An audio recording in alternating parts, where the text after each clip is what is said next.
మనిషి కొట్టినట్టు మాట్లాడినా సరే మనసు మాత్రం మస్తు మెత్తగా ఉంటుంది. కొంతమందికి చూడనీకే బుగులు పట్టించేటట్టు ఉంటారు, కానీ అన్నా అని పిలిస్తే ఎవ్వలనైనా సరే దిల్ ఖుష్ చేస్తుంటారు. ఇక ఇప్పుడు గీ ముచ్చటంతా ఎందుకు చెప్తున్నానంటే, గీ నడుమ సంగారెడ్డి మాజీ ఎమ్మెల్యే జగ్గన్నను చూసిన వాళ్ళంతా గిట్లనే అనుకుంటుర్రట.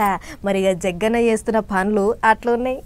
నీసమున్న నేస్తమా నీకు రోషం ఎక్కువ, రోషమున్న నేస్తమా నీకు మనసు మక్కువ. మాజీ ఎమ్మెల్యే జగ్గన్నను చూస్తే చాలా మంది గిట్లనే వాడుకుంటారు కావచ్చు. అన్యమగాని గీ నడుమ జగ్గన్న చేతికి బొక్కే లేదన్నట్టు చేస్తుండు. ఇక ఇక్కడ జగ్గన్న పక్క పోంటే ఉన్న చిన్నోని పేరు వికాసు. ఊరు కామారెడ్డి జిల్లా గాంధారి మండలం లోంకతాండ.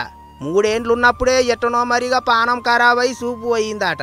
అయితే చూపు పోయినా సరే జ్ఞానం గట్టికిచ్చిండా భగవంతుడు. కలియుగము 5000 ఏళ్ళైనాక ధర్మము నాశనం అయిపోతుందమ్మా, సల్ల కంటే కూడా కళ్ళు గొప్పదంటూ తాగేటి జనులే పెరిగిపోతారమ్మా.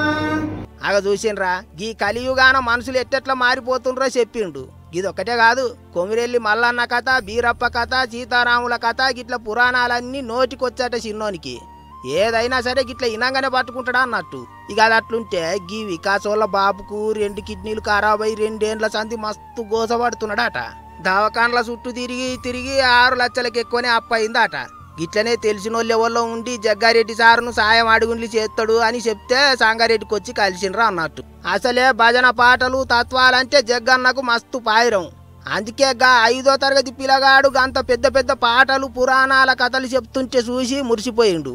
అంతేకాదు, ఆపతున్నదని చెప్పి వెంటనే 7,50,000 రూపాయలు నోట్ల కట్టలు తీసి చేతిలో పెట్టిండు. ఇది ఒక్కటే కాదు, యూట్యూబ్ ఛానల్ పెట్టిస్తానని మాటిచ్చిండు. ఇప్పటి సంధి ఇంట్లో ఏ శుభకార్యమైనా పిలిపించి పాటలు పాడిస్తానని చిన్నోనికి మాటిచ్చిండు.